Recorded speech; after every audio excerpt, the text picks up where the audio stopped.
Hello everyone, Jolene here from Bookworm Adventure Girl. I hope that you are all well. Welcome back, and if you are new, thanks for checking out my channel. Please hit subscribe and stick around. In fact, if you are new, this is a good video to catch. It might get a little long, but it's been a while since I really introduced myself or talked about myself other than, the books that I'm reading. So this will kind of give you a chance to get to know me a little bit. Obviously, I love books and reading, or I wouldn't be part of the BookTube community. And my channel focuses on the books that I'm reading, which is usually quite eclectic. And I also highlight a lot of Canadian authors and books. And I recently passed the 500 subscriber milestone. And I am so grateful to everyone who has been part of this adventure. Last week I put out a call for questions and I was a little nervous. I thought, oh no, I might only get 2 or 3 questions. But it turns out that a number of you, have really great questions that I'm now going to attempt to answer. So I didn't do a lot of planning for this. I did look over the questions and I copied and pasted them all. But I am going to do this on the fly. My preparation was making a hot chocolate and then sitting down to chat with you. So let's see. First up, there's a few questions here from AJ. AJ's channel is AJ Dunn Reads and Writes. They have a great channel. I could gush about AJ for a very long time. They passed 500 subscribers just before I did, and I have been following AJ's channel from early on, and it's something that I never regretted doing. So if you don't already know about AJ and AJ's channel, please do yourself a favor and just go subscribe. Okay, so AJ says congratulations on 500 subscribers. I have some questions. Do you play an instrument? What kind of music do you like? And would you ever want to be on Survivor? And which Sex and the City character do you relate to the most? So you can tell AJ knows me a bit, since these questions are pretty good. So thanks for these questions, AJ. I wouldn't say that I play an instrument anymore, although I can still read music. I started guitar lessons when I was about 8 or 9 years old, but my real love was for piano. We got a piano when I was about 10ish, and I took piano lessons until I was probably about 18.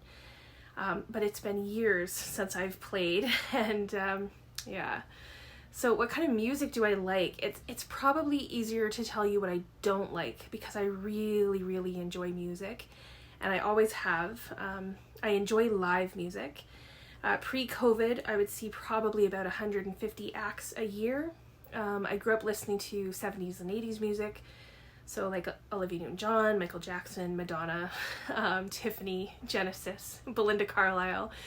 They would have all been on my playlist, if playlists had been a thing, if they existed back then. But I had all of their albums or cassette tapes. When I was 8 years old, I fell in love with Randy Travis. And I vowed to own all of Randy Travis's music, which I have been true to. I've seen him in concert a few times. So I listen to rock, pop, alternative, country. Some Canadian singers that I really like are Matt Anderson. He's definitely up there for me. Tom Cochrane, Tara Lightfoot, Jimmy Rankin, JJ Shiplett, who I just saw in concert again about a month ago, I think. But I also listen to like Maroon 5, Ray LaMontagne, Queen, Coldplay.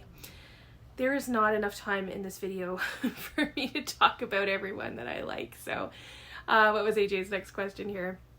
Okay, so would you ever want to be on Survivor? I just watched Survivor, and I wouldn't turn down the opportunity, but I wouldn't actively apply for it either. I love Survivor. I have watched every season since season 2. I missed season 1 with Richard Hatch naked all the time. But in many ways, it's my guilty pleasure to watch Survivor. And I think that I would do okay with some of it. I think I would do okay with the social aspect. I would do okay with some of the challenges. I'm pretty good with like puzzles and mind over matter stuff, but I don't think I could be manipulative enough. I don't have the mind it takes to, you know, figure out all of the scenarios and stuff like that. So I'll just have to watch it. But another show that I would absolutely consider with the right person, with the right partner, would be The Amazing Race. I would love to go on that show. So, and then, okay, so which Sex and the City character do I relate to the most? Okay, relate to. So AJ knows that's my other guilty pleasure. I love Sex and the City. And I do recall a while back actually taking one of those like quizzes in a magazine or online or something to find out which character you were most like. And, you know, you had to answer all the questions and then they magically tell you which one. And I think that they were actually right. It was Carrie. And I'm not like Charlotte. I don't have the desire to make everything look perfect and, you know, live like that. Miranda is a little too harsh in some ways, but she's driven, and I have sometimes been like that. Samantha and I have some things in common too. She's very independent. Sometimes that's a detriment to her, and I think that's true for me too. I'm also not sappy, and I don't, you know, get all emotional, and so Samantha and I have a few things that are the same that way.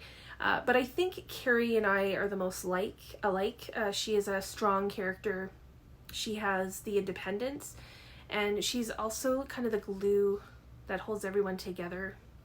And I am like that in many ways. So thanks for these questions, AJ. Okay. Up next is Sandy. Sandy's channel's Miss Reads a Lot. She's doing the 1001 book challenge, which is amazing and such a huge commitment. So Sandy's question is, given your channel name, what is your favorite adventure? Thanks, Sandy. My channel name, so Bookworm Adventure Girl. Bookworm, obviously, because I enjoy reading. Girl, because I am cisgender female. And it was shorter than Bookworm Adventure Woman, which also just didn't sound right. But the adventure part stems from a few years ago when I turned 40. I did 40 adventures at 40, and the idea was that in order for something to count as an adventure, it had to be, you know, something that I had never experienced before, a place I had never visited or had never been, or seeing someone I had never, you know, seen before. So I traveled a lot, and I went to concerts and shows and stuff like that. So really this was just a way of doing all of the things that I already do in my life, but in a more conscientious way. So one of the things that I learned is that adventure is different for everyone, and not everyone adventures the same way. So most people want to know about the more thrilling, or, you know, maybe what they would consider dangerous adventures.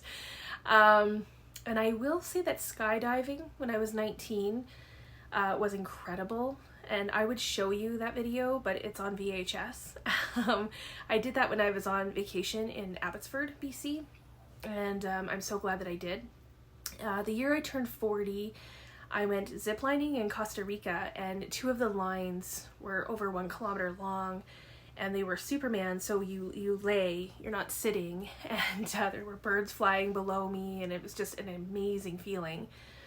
When I was 40, I also did the Edge Walk, which is when you walk around the outside of the CN Tower, and my friend visited for her birthday, so we did that on her, I think it was her 71st birthday, and we just had a blast. So those have all been really fun. I've also been in a hot air balloon a couple of times, and that is a very serene experience. Generally, you know, I always consider travel to be a favorite adventure. That's what I'm trying to say here, Sandy. So thank you. The next question is from Sonia Devaney. Sonia is part of our Up to No Good book club. She's fantastic, and she supports so many booktubers. The only thing Sonia is missing is her own booktube channel. So Sonia asks, what is your childhood nickname? And if there is a story behind it, what is it? So thanks, Sonia. All my life, my family and friends have always just called me Jo. As a kid, my parents would sometimes say Jojo, but that never really stuck. And my mom is the only one who got a little more creative. She would sometimes call me Joji or Jojala, and on the rarest of occasions, don't tell anyone, but Joji Nuts. But she hasn't called me those things, since I was really, really young. My dad used to call me Kid, and on the rarest occasions, he might say, something like, come here, Lizzie, because my middle name is Elizabeth. When I was really little, he used to call me his tyke, which is a small kid or child. So I don't have anything really juicy when it comes to nicknames. But I have lived my entire life, with people, random people, strangers on the street or on the phone, people I'm meeting for the first time. My entire life, people have sang to me. So that is true. Okay, MJ is from Reading This Life. She's such a great supporter of new booktubers, and she's just got a great channel. And she had Watson, a dog, on her channel the other day, and he just stole the show. He was so cute. So MJ says, inquiring minds want to know, describe your perfect reading scenario or aesthetic. So for me, MJ, the perfect reading scenario is all about comfort. So I like to be sitting probably in my pajamas or something equally as comfy, with my feet up, usually on a couch, surrounded by comfy pillows and blankets and my 2 pups. If it's a cooler day or evening, then, the fireplace on is always pleasant. Maybe something warm to drink, like a hot chocolate. And then the pièce de résistance is silence. No one else around to bug me. Just me and my book and the pups and some comfort. So I love that feeling of being toasty warm and cozy. So thanks, MJ. Enter the book. This is Kristen's channel. And she says, tell us about your family and if they like to read. Well, my mom is my only living immediate family, and she doesn't read. As a kid, I would buy books for her because that I thought she would like, and I would put so much thought into it. And then the books would just sit on the shelf. So, for example, my mother loves the show MASH, which is a really great show. She's watched like every episode of every season so many times. So when I was about 12 or 13, I went to a bookstore in Toronto that had this rare book all about MASH, and I was so proud to give her this gift. And then the book sat on the shelf, and I don't think she ever cracked that sucker open. So that was the last time that I ever bought her a book for a gift. I do remember her reading a few memoirs when I was younger, but I don't ever recall like seeing her sitting with a book or enjoying a book. And I never really understood this, because to me, a book was the perfect gift. I used to ask for gift cards for books all the time.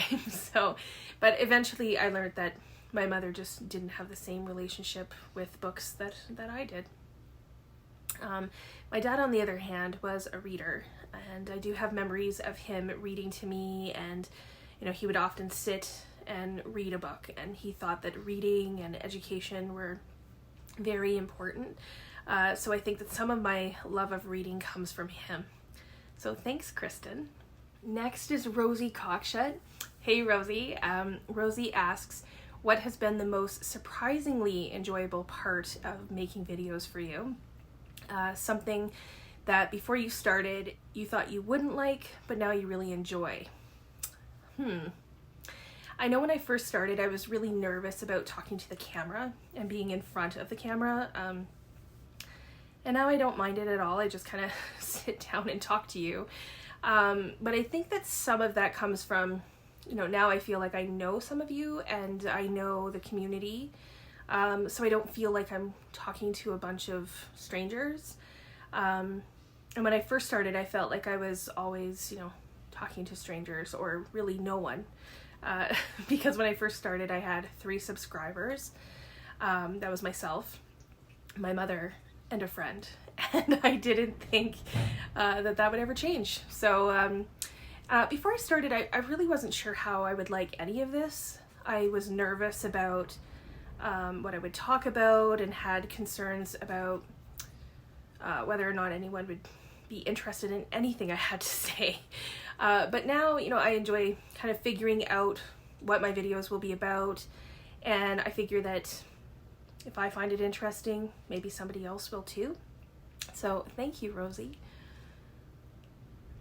Ingrid Fritz is next. Ingrid says, I believe you have read She's Come Undone by Wally Lamb. Yes, I have, which is one of her all-time favorite books. Have you read any of his other books? And if so, which ones, and do you recommend any? So thanks, Ingrid. I am so glad that you enjoyed She's Come Undone. It's such a great book. And Wally Lamb is one of my favorites, one of my all-time favorite authors. I did an author spotlight on Wally Lamb not too long ago, and I do talk about all of his books, and I rate them from least enjoyed to most enjoyed. So I will leave a link to that video below so you can see what I think of all of his books. But I would say that if you enjoyed She's Come Undone, my next recommendation would be I Know This Much Is True. Those two are rivals for first spot, in my opinion. So, and let me know if you get a chance to read it. Ingrid, I'd love to hear what you have to say. Ollie from Criminali. Hi, Ollie. Ollie just passed 1,000 subscribers, which is so great. I adore Ollie. And if you haven't checked out Criminali, please do so. So Ollie asks, what are your favorite very long books and short books? Ollie and I just read a very long book together. Well, actually, Ollie finished before me, and I am just finishing up. Should be finished probably today. Lonesome Dove, which I am really enjoying so far. So some of the longest books that I've enjoyed, the Kingsbridge series from Ken Follett, Pillars of the Earth. That's got to be like over 1,000 pages. And so is the second book, World Without End. And that story is so captivating. And the second book is just as good as the first. And I still need to read, there's like a prequel, I think, to those two. Five Smooth Stones by Anne Fairbairn would be another chunky. It's got to come in over like 800 or 900 pages. And that was originally published in the 60s, and it's a story set during the civil rights movement.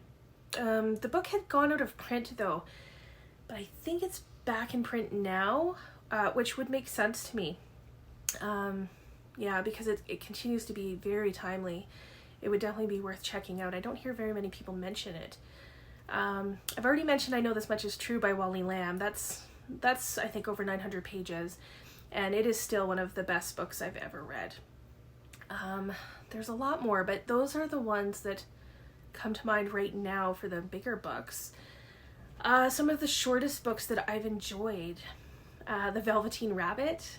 That classic has always been a favorite of mine. Acres of Diamonds by Russel H. Conwell. That one has always kind of stuck with me. It's about searching for what we need and finding it right where we are.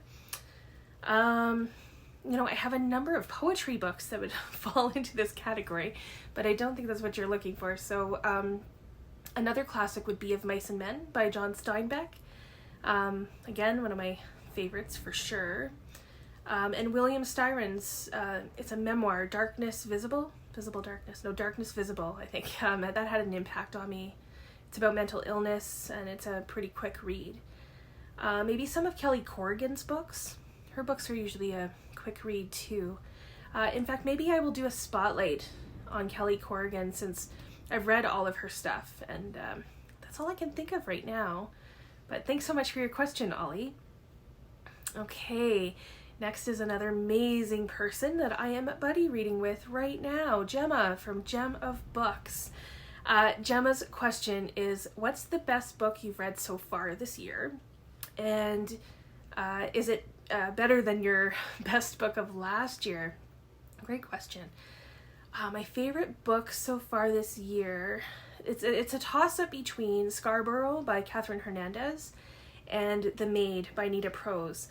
Both Canadian authors, by the way. I gave them both 5 stars, and I adored both of them for very different reasons. So it's hard for me to pick just one. Are they better than your best book of last year? That would be Pride and Prejudice by Jane Austen. So I'm going to have to say no, because Pride and Prejudice really, really surprised me, and now it holds a very special place in my heart, in my reading heart. Yeah. So that being said, these two books do have potential to be in my top 10 for this year. So we will see what happens. Next is S. Vance, and S. Vance asks, where did you grow up, and what was your first favorite book? Thanks for these questions.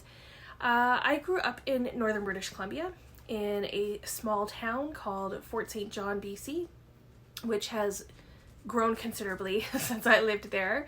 It's mile 49 of the Alaska Highway, and I loved it there. It's in the North Peace region, which we affectionately just called the Peace, and I still consider it my home, although I'm very fortunate. I have many homes. When I lived in Ontario, I would try to go back every year or two, and now that I live in Alberta, I've actually already made a number of trips, and will probably make a few trips this year. My first favorite book. Well, as a kid, I loved Dr. Seuss books, and I had quite a collection. I loved Wacky Wednesday, Fish Out of Water, Green Eggs and Ham. I mean, who doesn't love Green Eggs and Ham? Those were from my own books, but from the library at the school, I loved The Very Hungry Caterpillar, and those were the first books that I can remember, reading over and over and over again, and books that I would consider comfort reads as a kid. So next from Remembered Reads, hi Jen. Jen has a great channel, and she's always making my TBR explode. Jen says, here's a question. Have you read many books from the various cities or towns that you've lived in? And were they good representations? Like meaning that you could recognize the neighborhood. So, well, I've lived in a few towns. So Fort St. John, that's mentioned in one or two of Terry Follis's books, but it's really just a mention. I'm looking forward to Lawrence Hill's book he's writing a book about building the Alaska Highway, and I'm pretty sure that Fort St. John will have some significance in that story. So then I lived in London, Ontario, and I've known authors from London, Ontario, but not that the stories were set there. In fact, we will be reading The Luminaries soon, and that's from an author in London. I lived in the village of Delaware, which is just outside of London, and I've also lived in Elmer. I don't know of any books where they would be settings. Elmer would be a great setting for a Mennonite story, because it has a very large Mennonite community. I would say the closest books would be The Way the Crow Flies by Anne-Marie MacDonald, which is loosely based on the Stephen Truscott case. That happened on a military base near Clinton, Ontario, and I have been by, where the body of Stephen's classmate Lynn Harper was found, and I can imagine the area when reading that book. So The Donnellys Must Die by Orlo Miller is a true story set near Lucan, Ontario, which is just northwest of London. And that's a family was massacred in the late 1800s. And I've been to see the graves and the homestead there. And there's a museum. But that was after I read the book. So I have a feeling, that if I were to read the book again, that it would maybe be even more real. Then I lived in the Niagara area, and St. Catharines is actually famous because of Harriet Tubman and the Underground Railroad, but I haven't read anything specifically about that in that area. So probably the closest would be Laurie Lanson's book, Rush Home Road. It takes place near Chatham, Ontario. Although when I was reading it, I love the book, but when I was reading it, I don't recall feeling like I was there. So now I live in Calgary, and maybe 2 books that I can think of. Nancy Cullen's novel, The Western Alienation Merit Club? No, Western Alienation Merit Badge. It's all about family dynamics, and it takes place in Calgary in the early 1980s before the Olympics, came to town. And one that has been on my shelf for a very long time is 419 by Will Ferguson, which talks about the oil companies. Some of the roads that I travel every day and places that I've been to are mentioned in his book. So I'm looking forward to reading that and seeing how Calgary is part of that story and how it's represented. That was a great question. Thanks, Jen. Okay, who do we have here? Sarah, As You Wish. Hi, Sarah. Sarah has a few questions. It says, I'd love to know a bit about what type of work you do or have done. What was your most memorable vacation? And then if you had to pick 3 books that would give someone insight into you, oh boy, and your personality, what would they be? Okay. Well, my first job, besides babysitting, was working at a packaging factory. We packaged stove parts and lawnmower parts and chain for chainsaws, RV parts, trim line, and I worked there for a long time. I started when I was 12, and then when I was about 20, I was promoted to a purchasing clerk, and then I was promoted again and became a buyer. So those jobs are basically what got me through university.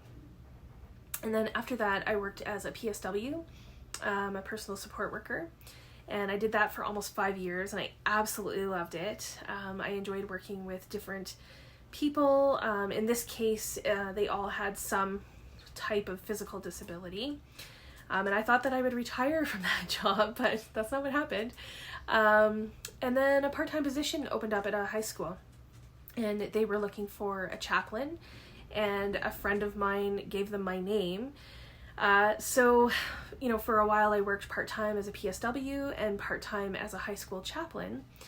And then during that same time, I was caring for my father, who was dying, and I was getting very tired, and I told him, I said, I don't know that I can keep working both of these jobs, and I'm exhausted, and I'm thinking about quitting one of them, but I was worried about, the tiny little details, like how I would pay for the mortgage, and my dad said, well, we'll figure it out. So I quit my job as a PSW, and within a day or two, there was a posting at a church for a youth coordinator. And I showed my dad, and I said, what do you think of this? Maybe I could do this job. And meanwhile, I was still working, the job that I quit. And my dad said, go for it. The worst thing that could happen is you might have to say, no, this just doesn't work for me right now. It's not a good fit. So I applied for that job, and by the end of the week, my father died, and I only had one part-time job. And then 2 weeks later, I got a call, and it was for an interview for the youth coordinator position at the church, which I had kind of forgotten about. There was a lot going on at the time, and they asked if I could come in for this interview. So I agreed, and the interview was on what would have been my father's 70th birthday, and I ended up getting the job. So I worked part-time at the high school and then part-time at the church, working with young people up until grade 8, and I loved it. And then the job at the high school became full-time. And then I got a new job in a different school board. So all together, I was a high school chaplain for working with young people for 17 years until we moved to Calgary last year. And that was because I got a job as the director of campus ministry. And I basically still do the same job, but now I'm at a university and I'm loving everything about it too. Most of my work has been helping others. So social justice is important, and I love anything that has to do with ecumenism and interfaith dialogue. That has always been very important to me, to work with people regardless of their cultural or faith backgrounds. So, and the university setting is very different than a high school setting. But I think at this point, in my life at this point, it suits me. So that's a bit of my job history. So my most memorable vacation. Oh, that's a tough one. There's been so many great ones. I am going to say I have two. So in 2010, I spent 6 weeks traveling Europe by myself, and I visited Italy, Austria, Switzerland, Czech, Hungary, Poland, Russia, and Germany. I just loved exploring all of the cultures and the different food and meeting so many cool people. And then in 2016, I went to Iceland with a friend of mine for about, 10 days to 2 weeks, something like that. And that was just such a fun trip. Every day was like being on another planet. You know, the volcanoes, the waterfalls, the glaciers, the beaches. It's so beautiful, and I met some great people that I am still friends with today. So those were really great vacations. And what was the other question? Okay, the 3 books that would give insight to me. Okay. This is the trickiest of the 3 for me. Let me think here. I'm going to say, I've mentioned this book before, but I would say Eat, Pray, Love by Elizabeth Gilbert. Yeah, this book, it just has elements that are important to me. So, you know, there's travel, there's friendships, there's enjoying the cultures and food. There's prayer, which faith is a big part of my life. It's part of my personal life, and it's also my job. So, yeah, I think this book would be something that would give some kind of insight, maybe. Another one would be, I might have to choose a Terry Fallis book. I think because of the humor. So Terry Fallis writes these great quirky characters, and his books are always like, they leave you feeling good, and they definitely have Canadian humor. So for that, I think I'm going to choose Up and Down, which is just a funny book. And I believe it's one that my hometown is mentioned in. And then the third book I will choose, I think I'm going to choose The Divine Secrets of the Yaya Sisterhood, and that's by Rebecca Wells. I'm picking this book because of the importance placed on female friendships. That's something that's important in my life. Obviously, all friendships are important, but you know, there's something about female friendships that is very unique, and it's also a story, you know, that isn't all happy. The characters have a past. They have things that, you know, things do not always go smoothly. And that's true for me too. But through all of the yucky stuff that life, you know, has thrown at me, I always know that I have people who will catch me and support me. And that's something that really resonated with me in that book. So thanks, Sarah. Those are great questions to ponder for sure. Next, this question is from Self-Righteousness. Are there any weird book quirks that only a reader in Canada would understand? And then they give some examples. So this is such a great question. No one has ever asked me this question before. The thing that I can think of is the pricing on a book. So I'm just going to, let me see, any book that I grab will probably have this. So I'm just going to see. Oh, it is here. So they have this, the US price and the Canadian price. And those prices are usually not equivalent to the exchange rate. So that is in almost all of the books. You could choose most of the books here, but not like independent presses don't always have that, or books that I sometimes get from the UK. But Canadians know that they are going to pay a significantly different price than our American neighbors. That's also true when it comes to things like subscriptions. So, for example, the Book of the Month Club, whenever I hear someone talk about it, it always sounds so fantastic, and they don't ship to Canada. And then even when companies do offer services, you know, and they ship to Canada, sometimes we pay a lot more in shipping, which I can sometimes understand. It's when companies charge more than the shipping actually costs because they're just trying to make more money. That's when it's kind of troublesome. So Then of course, there are definitely Canadianisms, I guess, in books. That's true. Like, we do say A, we do apologize all the time, but we don't do that after every sentence, So if there's a Canadian character and the author has them saying sorry or A every time they speak, it doesn't really make sense, even to a Canadian. When we say A, it is in context. We don't usually require an answer.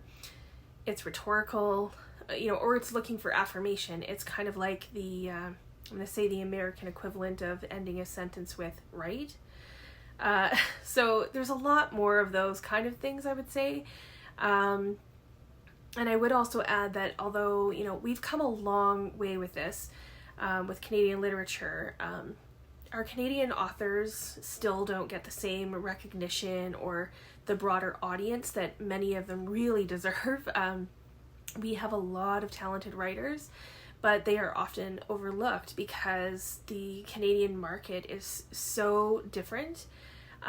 So the sales numbers are smaller when they're compared to the US, the US market, for instance. And they can be dismissed, I think, simply because they're Canadian.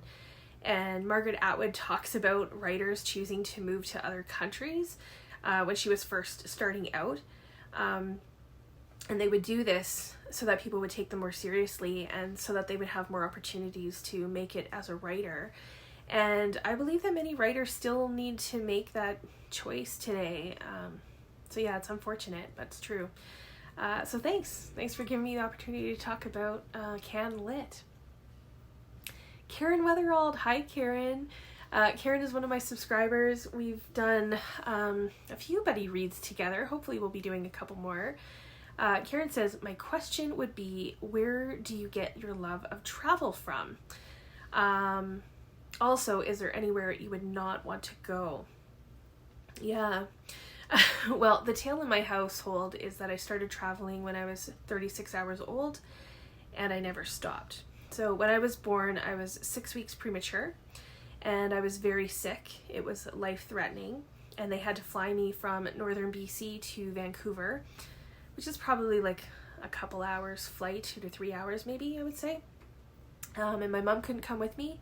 She was also sick. She had to stay in hospital, and they couldn't afford for my father to go with me. So I was in Vancouver on my own for about 11, 12 days, before they were able to fly me back. And I do think that might be one of the reasons I still like to travel alone. But growing up as a family, we did a lot of traveling in Canada. We were always, going on some kind of road trip. And then I took my first trip alone when I was 12. I traveled from Ontario to Alberta and BC. And then when I was 13, I traveled to England for the first time.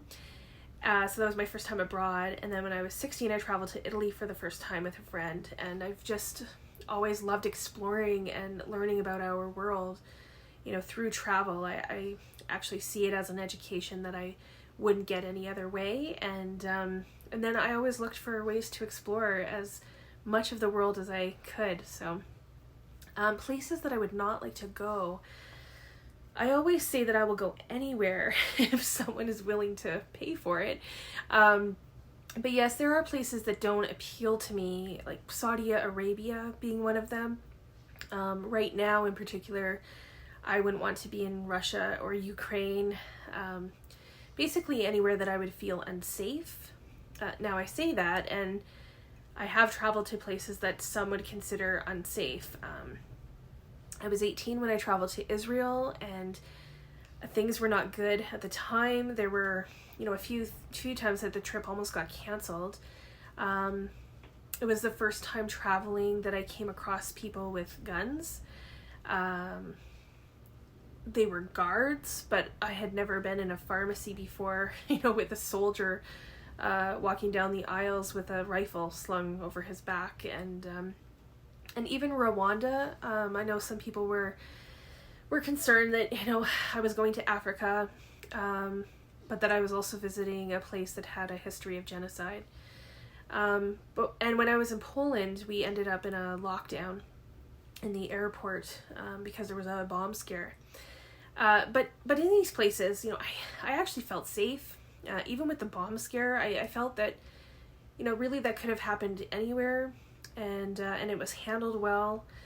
And, you know, also there's places, like my trip to Rwanda, or when I was in Russia, you know, I chose to go to those places, but I did not travel alone. I was in a group, and Russia at the time, because, you know, I don't know a word of Russian, and their alphabet is so different that I wouldn't even be able to decipher signs or anything like that. I would love to visit India, and again, it's not a trip I would want to do alone. So sometimes it's for safety, and sometimes it's because the cultural difference is just so great. And traveling solo as a woman needs to be done, you know, with some intelligence and some street smarts. So thank you. This next question comes from Kath Russell. Hi, Kath. It says, my question for you would be, you're clearly well-traveled. Thanks. What is your favorite country that you visited and why? Excellent. Thanks, Kath. Yeah, I've been very fortunate to travel a bit. You know, there's still many places on my list, and it's kind of like I know I will never be able to read all of the books that I want to read. I also know that I will never be able to travel to all of the places that I want to travel. But I'm going to do my best to give it a try. So, my favorite country. Well, I've never met a country I didn't like, but maybe I will give you my top 3 or 4. Okay, we'll see how this goes. I am going to start with Canada. I have visited all of the Canadian provinces and one of the territories. I'm still missing Nunavut and the Northwest Territories. But Canada is so big and so diverse that, you know, a trip to Newfoundland is very different than, say, a trip to the Rocky Mountains. And I like how diverse we are, so traveling in Canada is still my favorite. But other countries, I think my top 3 would be Italy, Australia, and Iceland. I've been to Italy a number of times. I love it. I love the culture. I love gelato. There's still a lot of Italy that I still haven't explored that I would like to explore. And there's just something about it that calls to me. Australia felt a lot like home, a lot like Canada, but different enough that I could explore, and I'd like more time to explore more of it, because I got to visit a couple of regions, but you know, that's similar to saying I've been to Toronto, so I know everything there is to know about Canada. Australia is quite vast and diverse too, and I only had a surface level experience of it, so I would go back there. Iceland, as I mentioned already, it's just really, it's a piece of paradise. It's an incredibly beautiful country, and I would love to explore more of it as well. But yeah, those would definitely be some of my favorites, so thanks, Kath. Okay, the Sassy Library Fox. Hi, V. This is V's question. V's question is, in which bookish world would you love to live and why? You know, I'm not big on fantasy or sci-fi where like another world is created. I don't want to live on Mars, like in The Martian or anything like that. So my answer is going to be quite simple and maybe boring, but I would be so content with it, and that is the world of Anne of Green Gables, which in many ways does exist, and I have visited it, but I like the world of Canada. I love the beautiful nature. There's an appreciation of nature, having a community and support system in place. I'm pretty simple in the things that make me happy, so if Anne's world had a hot chocolate now and then, I'd be all set. So, next is Leo Bancroft. Hi, Leo. Leo's question is, if you didn't have to worry about money, oh, I wish, Leo, what would your dream job or dream occupation be? Sorry. Well, this is hard because I really love my job. But if I had to do something else, I would love for it to include travel. I have my diploma in travel and tourism, and I've never used it professionally. So my dream job would be traveling the world to visit all of the bookshops and write about it, or blog about it, or vlog about it. That would bring my heart great joy. Another subscriber, Nitu Singh. Hi, Nitu. Nitu says, I would love to know how you got into reading. Which country you would love to read from that you have never read from. So let me think here. Thanks, Nitu. I think I got into reading because there were always books in my house. I had a lot of Dr. Seuss books, as I said. I had a lot of that growing up. I had the entire Charlie Brown Cyclopedia, I think it was called, which I loved. It had like 15 books and they all focused on a different topic. If I can find some pictures of those, I will put that up. There was animals, transportation, space, I think something like even about our clothes. And my favorite of those were about our bodies, and it asked questions like, why do we shiver? And why do we have nose hairs? And it explained freckles and pigmentation, and I just absorbed that information. So I think, having books around as a child and being encouraged to read, watching my father read was very important. And I bring up the Charlie Brown Cyclopedias because I think they taught me that there was information in books and that I could, learn from books. And speaking of encyclopedias, for those of you who are too young, you might be too young to have seen an encyclopedia. Before the internet, we had sets of books with volumes from A to Z that had information on all kinds of topics, and it was the book format of the internet. And when I was about 9 years old, my mom started getting me the volumes of Funk and Wagnall's encyclopedias. And you would receive like 1 or 2 volumes for several months until you had the complete set. And then you would receive a yearly update, which my mom paid for many years until they basically went out of business, when the internet took over. And I used those often, and they looked beautiful on my shelf. So it broke my heart to get rid of them. But no one wanted them. You couldn't even give them away. And but in short, my answer is that I knew that I could learn from books. And, I was shown and taught that reading and being a lifelong learner is so important. Okay, your second question here, Nitu, I have not forgotten. Which country that you would love to read from? That I've never read from. This is a great question because I do try to read diversely, and I've been trying to read more from writers from Asia because that was really lacking. But I think where there is still a gaping hole in my reading is writers from Africa. So I have read from writers from Nigeria and Rwanda, but Africa is so large. It's an entire continent, not a country, which I think some people get a little confused about. It's not like I can say I've read 5 Nigerian authors, so I have Africa covered. I still have a lot of work to do with other African countries. So actually, if anyone has some recommendations, please leave them in the comments below. I would appreciate it. Okay, so there's a few more to go here.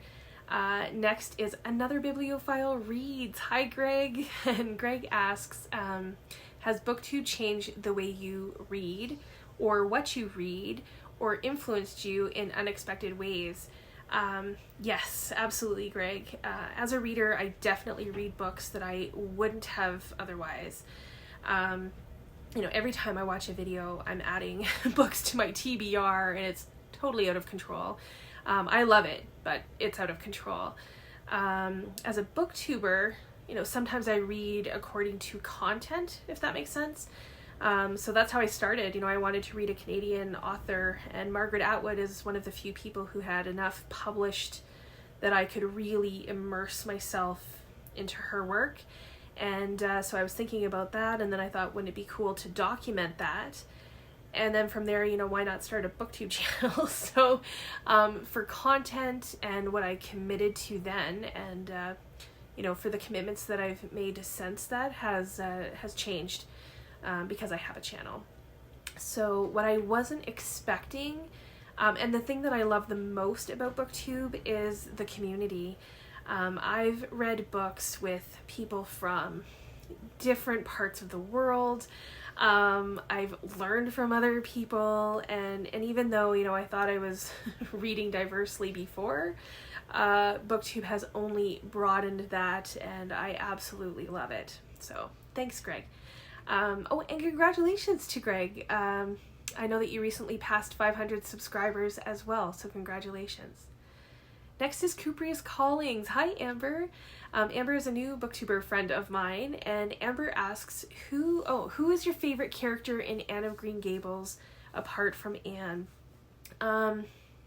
Well, yes, as many of you know, and I mentioned earlier, I love Anne of Green Gables. It's one of my favorite classics. I do adore Anne, and I really actually love all of the characters. They are all necessary to bring out, you know, different things from Anne. And I love Gilbert Blythe, who Anne has a rivalry with, and I love her friendship with Diana. Rachel Lynde, Mrs. Barry, they're all great. And I even really like, it's Diana's aunt, that I can't think of her name right now, but they go and visit Diana's aunt, and she and Anne have a special relationship. And of course Marilla, you know, and Anne have a great relationship too. Anne kind of softens Marilla's heart a bit. But I think that my favorite, I'm going to go with Matthew Cuthbert. He's a quiet man, and his relationship with Anne is so precious. They just have a very unique bond, and he's the first person to really appreciate and love Anne for who she is. So what about you, Amber? Who is your favorite? I'd like to know. Okay, I think this is the final question. This is from Catherine Pierre, who is a new subscriber. Hi, Catherine. Thank you for subscribing. And Catherine asked, where is that gorgeous mug that you were drinking hot chocolate from? So I actually answered this for Catherine in the comments of that video, but I thought that I would include it here as well. So this mug, and I'm using it again for my hot chocolate, it's actually really special to me. I love it. It's pretty. I like the shape. And this mug was a gift from my friend Deborah. Deborah was a colleague of mine, and she had me do a presentation for her, and this mug, along with a really cool coaster, was part of a thank you gift, which she had purchased from 10,000 Villages. And 10,000 Villages are really cool stores. They sell fair trade items from artisans from all over the world. So the mug was lovely, but it became even more special to me because Deborah was part of the book club that I had just started at the time when I first moved to Niagara. And she was just a wonderful friend, and in her mid-50s, Deborah died very unexpectedly. And although I didn't know Deborah for a long time, really only a few years, you know, she continues to guide me in certain ways, and I think of her often. Every time I use this mug, I think of our times together and just the many things that she has taught me, and it always brings me comfort. So thanks for asking and noticing the mug, Catherine. I appreciate it. And thank you to all of you for all of your questions. I hope that I got everyone's questions. If for some reason I missed your question, please know that it was not intentional. I would never do that intentionally. Please put anything I missed in the comments below, and I will make sure that I answer them. I will leave links to anyone with a channel in the description box below as well, so people can go and check out the other channels. Thanks again to everyone who watch my channel, who have subscribed, who comment, and just have been part of this adventure. I appreciate each and every one of you, and I look forward to what's next. So please feel free to continue the discussion in the comments below. I look forward to chatting with you there. I hope you enjoy the rest of your day, and don't forget to make every day an adventure.